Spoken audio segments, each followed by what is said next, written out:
स्वागत है आपका हमारे चैनल पर। मैं हूं आपके साथ Shipra Saini. Popular front of India के खिलाफ मोदी सरकार की बड़ी कार्रवाई के बाद अब राजधानी दिल्ली में पॉपुलर फ्रंट ऑफ इंडिया के खिलाफ शाहीन बाग पुलिस स्टेशन में यूएपीए के तहत मामला दर्ज किया गया है। जी हां, एक तरफ मोदी सरकार ने 5 साल के लिए पीएफआई पर प्रतिबंध लगा दिया है। ये संगठन जिसके आतंकी कनेक्शन सामने आए हैं, तमाम ऐसे मामले जो कि देश में गरमाए हैं, जिन मुद्दों को लेकर कहीं न कहीं दंगा भी देखने को मिला है, उन तमाम मुद्दों में, उन तमाम दंगों में पीएफआई की भूमिका का खुलासा हुआ, जिसके बाद मोदी सरकार ने इस संगठन पर बैन लगा दिया। लेकिन उसके बाद अब राजधानी दिल्ली में शाहीन बाग पुलिस स्टेशन में एक एफआईआर दर्ज की है और पीएफआई और उससे जुड़े 7 संगठनों के खिलाफ बीते गुरुवार को ये मामला दर्ज किया गया है। कुछ दिन पहले ही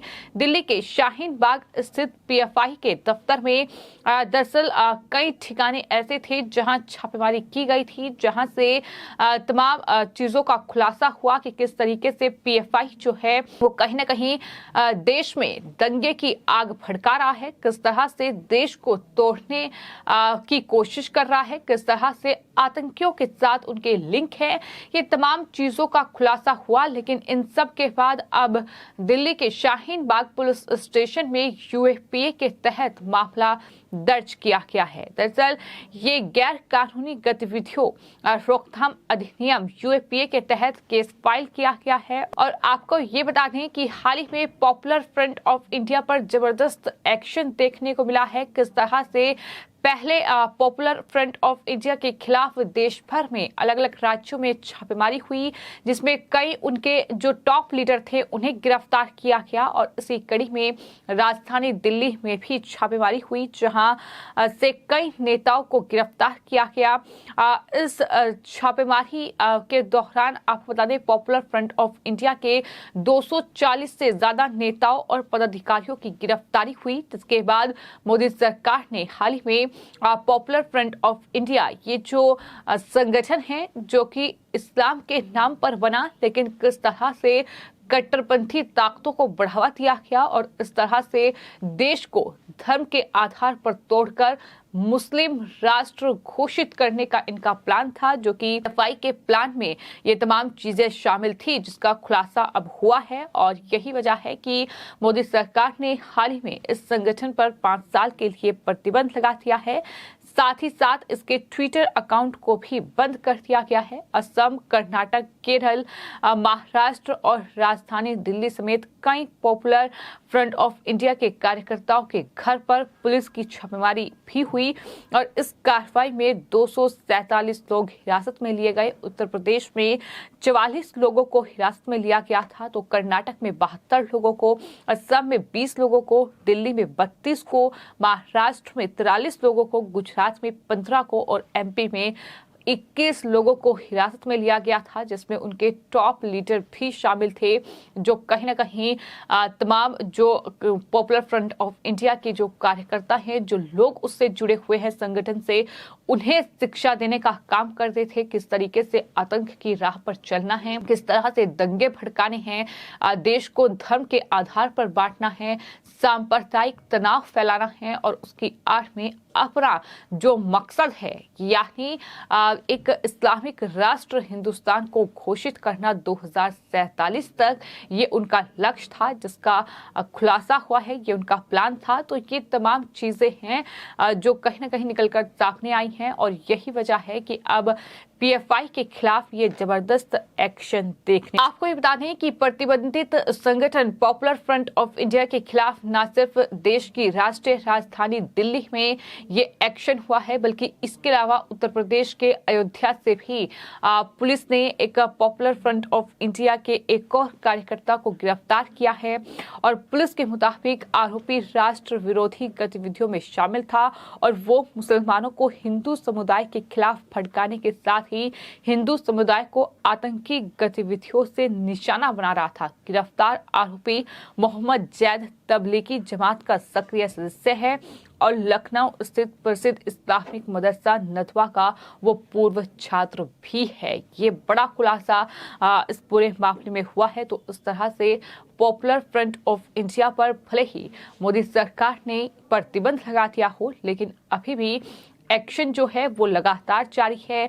इस तरह से न सिर्फ कार्यकर्ताओं की गिरफ्तारी का दौर चल रहा है, बल्कि अब तमाम अलग अलग राज्यों में तमाम अलग अलग एफआईआर जो हैं वो पीएफआई के खिलाफ दर्ज की जा रही है और ये यूएपीए के तहत मामला दर्ज किया गया है। इससे पहले हम देख चुके हैं कि जबरदस्त कार्रवाई पॉपुलर फ्रंट ऑफ इंडिया के खिलाफ हुई, लेकिन उससे कहीं ना कहीं विपक्ष को तकलीफ हुई। एआईएमआईएम के जो चीफ है असदुद्दीन ओवैसी से लेकर समाजवादी पार्टी के नेता, आम आदमी पार्टी के नेताओं की बौखलाहट सामने आई, जहां ओवैसी ने ये कहा कि वो पीएफआई की विचारधारा के शुरू से खिलाफ है, लेकिन वो इस प्रतिबंध का समर्थन नहीं करते हैं।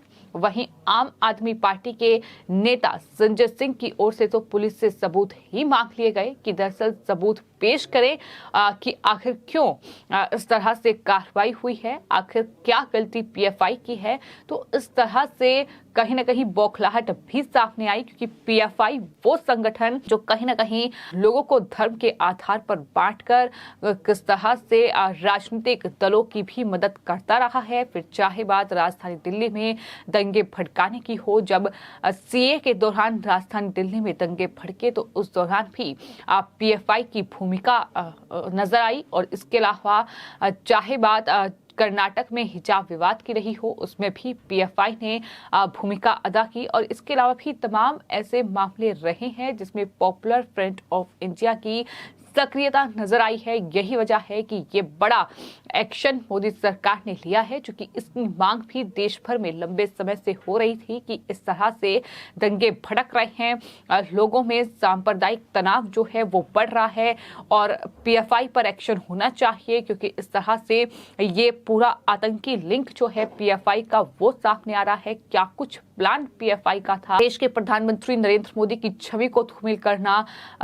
सरकार को गिराना, इसी के साथ साथ भारत को एक इस्लामिक राष्ट्र घोषित करना और किस तरह से विदेशों से फंडिंग आ रही थी, ये तमाम चीजें उजागर हुई हैं। और यही वजह है कि इस बड़े एक्शन के बाद पीएफआई पर देश की सुरक्षा भी बढ़ा दी गई है और खासतौर पर त्योहारों का मौसम है, तो ऐसे में राजधानी दिल्ली से लेकर देश के तमाम जो बड़े शहर हैं जहां पीएफआई पर एक्शन हुआ है, तो जाहिर तौर पर उनके जो समर्थक हैं वो कहीं ना कहीं तिलमिलाए हुए हैं, वो कहीं ना कहीं उबाल में हैं। तो ऐसे में सुरक्षा के पुख्ता इंतजाम किए गए हैं। हालांकि पुलिस अधिकारियों को इनपुट इस तरह के भी मिले हैं कि दरअसल आने वाले वक्त में कई वीआईपी चेहरे ऐसे हैं जो कि निशाने पर आ सकते हैं और इसके मद्देनजर ही ये तमाम सुरक्षा के इंतजाम किए गए हैं। साथ ही आतंकी स्थानीय लोगों को भड़काकर दंगा करवा सकते हैं, इस तरह के इनपुट भी दिल्ली पुलिस की स्पेशल सेल के एक वरिष्ठ अधिकारी को मिले हैं।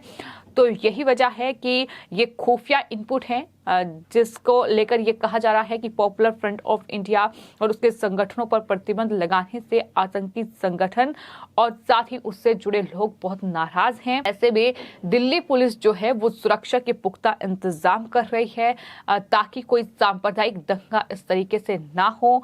साथ ही साथ स्थानीय लोगों को भड़का ना सके कि लोग इस तरीके के तमाम एहतियात के तौर पर कदम उठाए जा रहे हैं, क्योंकि ये बड़ा एक्शन हम कह सकते हैं कि पॉपुलर फ्रंट ऑफ इंडिया पर हुआ है, जो कि आईएसआईएस स्टाइल में कहीं ना कहीं अपना ट्रेनिंग कैंप चला रहा था। किस तरह से दरअसल सीरिया में जिहाद के लिए काम करता था, भर्ती का इस तरीके की चीजें जो है वो लगातार सामने आई हैं। और यही वजह है कि पीएफआई पर इस एक्शन के बाद लोग इतने ज्यादा तिलमिलाए हुए हैं, जो समर्थक हैं खासतौर पर पीएफआई के, जो पीएफआई पर प्रतिबंध का समर्थन भी कर रहे हैं, अब उन्हें भी धमकियां मिल रही हैं। और इसी कड़ी आपको ये बता दें कि हाल ही में जो बरेली के मौलाना हैं शहाबुद्दीन रिजवी, उनको जुबान काटने तक की धमकी दे दी गई है, क्योंकि उन्होंने पीएफआई पर जो प्रतिबंध लगा है उसका समर्थन किया था, क्योंकि पीएफआई जो है वो इस्लाम के नाम पर इस तरीके की कट्टरपंथता देश में फैला रहा है, इस तरीके से आतंक फैला रहा है, इस तरीके से देश को सांप्रदायिक दंगों की आग में झोंकना चाहता है। यही तमाम चीजें हैं जिसको लेकर तमाम ऐसे मौलाना भी देश में हैं जो कि पीएफआई पर प्रतिबंध का समर्थन कर रहे हैं। उनका कहना है कि कहीं ना कहीं पीएफआई और उससे जुड़े जो संगठन हैं वो कहीं ना कहीं इस्लाम को बदनाम कर रहे हैं। कि तमाम चीजें निकलकर सामने आई हैं और यही वजह है कि एहतियात के तौर पर तमाम कदम उठाए जा रहे हैं। दिल्ली पुलिस स्पेशल सेल जो है वो लगातार सुरक्षा के पुख्ता इंतजाम कर रही है, क्योंकि कहीं ना कहीं खुफिया इनपुट्स ऐसे मिले हैं कि एक्शन के बाद अब आतंकी घुसपैठ कर सकते हैं या कोई सांप्रदायिक दंगा हो सकता है। तो उससे पहले ये तमाम एहतियात के तौर पर कदम उठाए जा रहे हैं। तो कुल मिलाकर पीएफआई पर एक तरफ प्रतिबंध लग चुका है तो वहीं एक्शन अभी भी जारी है, जहां राजधानी दिल्ली में यूएपीए के तहत पीएफआई के खिलाफ